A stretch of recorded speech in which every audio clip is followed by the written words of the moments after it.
Good evening, and welcome to our next segment of In the Upper Room, The Monitor. I'm here with Michael J. Riley, a local artist here in Wilmington, Delaware. Hi, Michael. Hi, Terry. Michael, before we get into your artwork, just tell us a little bit about your background, where you were born and raised. Sure. I was born in Wilmington, Delaware, 1964, and I lived in Newcastle, Delaware for the first 9 years, Terry. And then we relocated to the east side of Wilmington to an apartment complex called Bethel Villa Apartments, and it's located about 2 blocks from here. How'd you get started with your artwork? It basically has been sort of like a flavor in my family. Everybody has some sort of creative talent.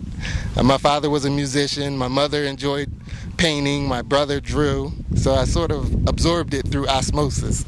Michael, we're going to see some examples of your artwork, but first, tell us where we are and why we're here, or how it's an inspiration for you. Sure, Terry. Tell our viewers. Yes, I'd be happy to. The reason why I picked this location is because I come from a humble background, and as I mentioned, I lived on the east side during my early youth, and I used to come over to this very spot before it was redeveloped and a railing was put up.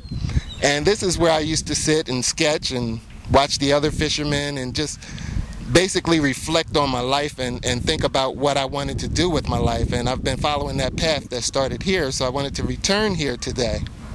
That's wonderful. Can you tell us the first piece of your artwork is a very interesting piece, and tell us a little bit about it, and hopefully it's up on our screen as you speak. Yes, the first piece is, which one was it? Okay. Right over there. The first one is called No Fancy Parade, and it was an illustration which was commissioned by the August Quarterly Committee.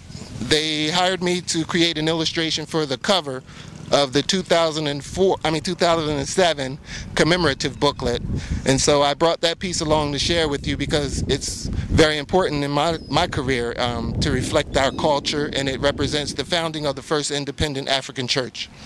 And it's incredible. It really is. Second one, going clockwise, which hopefully is up, is a very interesting piece. Tell us about that one. Well, yes, I'd be happy to. That piece is called The Sentry, and what it is a portrait of an African patriarch, and it represents, I was hoping to capture the breadth of emotion, his pain, his passion, his vigilance over his domain, and just basically represent an African patriarch. I think you captured it. I know you did. The next one is one dear to me, and it's, you showed it to me when we first met in rather unusual circumstances. Just tell us everything you can about this wonderful piece of artwork. Yes, this piece here is one of my favorite, and my mother's as well.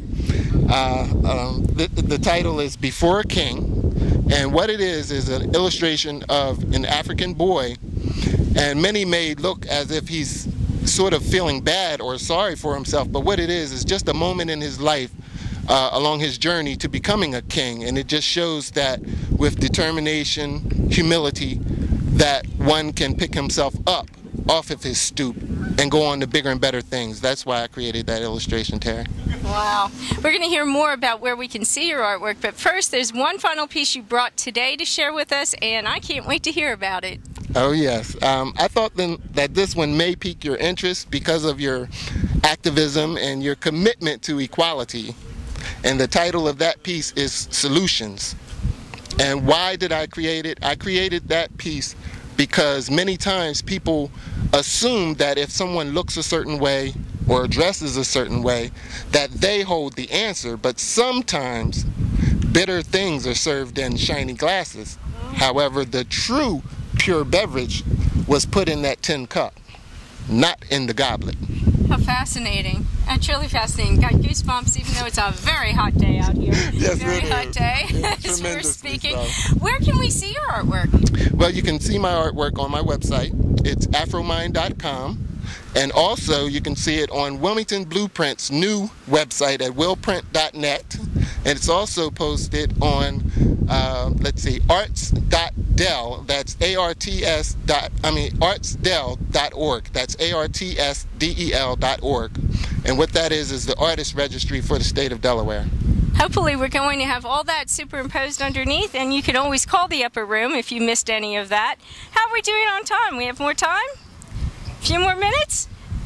You want to tell us more about some other pieces that we might see, and any personal information you want to give with your artwork? Yes. Well, I'm currently working on an illustration of one of our elderly couples in my neighborhood. They've been married for, I forget the exact number of years, but it's a lovely couple. And that's on my plate right now, and I'll be meeting with them today. So I do portraits, but I also have some graphic arts assignments to do, a banner for a church, and projects are lined up.